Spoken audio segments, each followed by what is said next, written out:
Manoj sir, मुझे बताइए कि ये स्पाईवेयर है क्या, कैसे जासूसी होती है, और आपको क्या लगता है क्या ऐसी जासूसी हुई है, और क्या इसकी जांच करना संभव है? मनोज सर।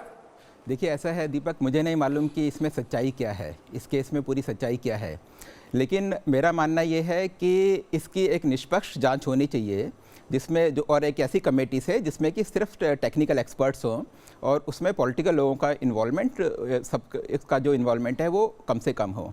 अब हम देखते हैं कि ये केस है क्या। केस बेसिकली ये है कि एक बाहर की संस्था है एम्नेस्टी इंटरनेशनल, उसने फ्रांस की एक एनजीओ की मदद से 50,000 लोगों की लिस्ट एक्सेस करी, और उस लिस्ट में काफ़ी सारे नंबर्स, और उस लिस्ट में चार्ज ये है कि इजराइल की जो एनएसओ नाम की जो कंपनी है, उसका पेगासस सॉफ्टवेयर है, उसकी मदद से कई सारे फ़ोन्स को हैक किया गया।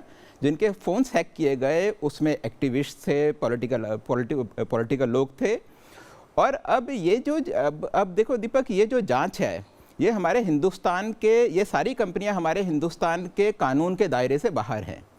तो अगर कोई भी जांच होती है उसके लिए बहुत ज़रूरी है उसकी सक्सेस के लिए कि ये सारी की सारी कंपनियां उसमें सहयोग करें। ये कंपनियां सहयोग करेंगी, मुझे उसमें डाउट है। दूसरी चीज़ ये है कि एम्नेस्टी इंटरनेशनल ने अपनी वेबसाइट में कुछ डेटा डाला हुआ है।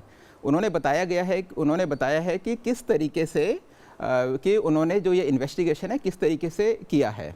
अच्छा, और ये जो कंपनी है, ये जो लैब है, ये एम्नेस्टी इंटरनेशनल की अपनी ही लैब है, और उसको जो रिव्यू करा है वो भी सिटीज़न लैब है कनाडा की। तो ये सारी की सारी संस्थाएं हमारे देश से बाहर हैं। तो उन्होंने अपनी वेबसाइट में जो डेटा डाला है, जो अपनी रिसर्च की जो रिपोर्ट जो उन्होंने डाली है कि कैसे इन्वेस्टिगेट किया है, तो उसके बारे में मैंने एक जो फॉर्मर जो चीफ साइबर सिक्योरिटी ऑफिसर थे, बहुत ही एमिनेंट नाम है, जिन्होंने कांग्रेस में भी काम किया, बीजेपी सरकार के रहते भी काम किया, तो जब मैंने उन्हें दिखाया तो उन्होंने 10 लूप होल गिना दिए। मैं ये नहीं कह रहा कि ये जो इनका इन्वेस्टिगेशन गलत है, बिल्कुल नहीं, लेकिन मैं यही कह रहा हूँ कि इन सब क्वेश्चन का आंसर करने के लिए हमें इन सब संस्थाओं का सपोर्ट चाहिए होगा और साथ मिलकर काम करना होगा। दूसरा, हमारे पास तरीका क्या है? हमारा जो फ़ोन है, जो उन्होंने कहा कि जिसमें ये स्पाईवेयर डाले हैं हिंदुस्तान के फ़ोनों में, वो करें, इन्वेस्टिगेट करें, लेकिन उसमें भी डाउट है कि बिना इन लोगों के वो कितना वो चीज़ हो पाएगी। तीसरी चीज़ ये है कि अगर आप इनकी रिपोर्ट देखें तो इनकी रिपोर्ट में इन्होंने कहीं भी नहीं कहा कि इस स्पाईवेयर की मदद से इस पर्टिकुलर फ़ोन को हैक किया गया है, कहीं नहीं बोला।